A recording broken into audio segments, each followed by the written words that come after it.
গ্রামগঞ্জের পুকুর, খাল, বিল এরকম পানি শুকিয়ে যায় বা মেশিন দিয়ে পানি হিসে এরকম পানি মাছ ধরার জন্য প্রস্তুতি নিতেছে। গ্রামে বেশিরভাগই পুকুর, গাড়া, নদী, নালা যেগুলো আছে এগুলা বেশিরভাগই দেশি মাছগুলো ধরা হয়।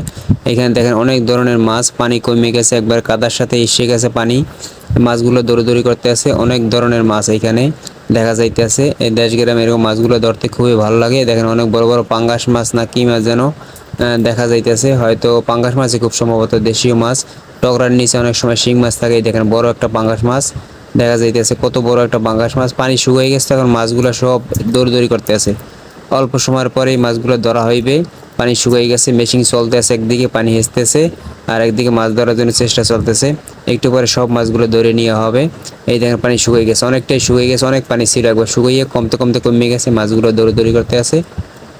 দেশীয় মাছগুলো ধরতে খুব আনন্দ এবং খাইতেও খুব স্বাদ সুস্বাদু বা মজাদার একটি খাবার। দেশীয় মাছগুলো খাইতে অনেকটাই ভালো। জাতীয় মাছ ইলিশ সব মানুষই খাইতে পারে না, অনেক দামের ভিতরে। দেখেন মাছটা কীভাবে দৌড়দৌড়ি করতে আছে, দেখছেন? অল্প পানি যখন থাকে তখন মাছগুলো দৌড়দৌড়ি করে।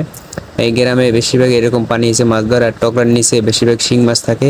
ধরার টাইমে আবার মাছগুলো, শিং মাছের দুই পাশে দুইটা কাঁটা থাকে, ওই কাঁটা দিয়ে হাতের মধ্যে সুইর মতো ঢুকে গেলে বিষাক্ত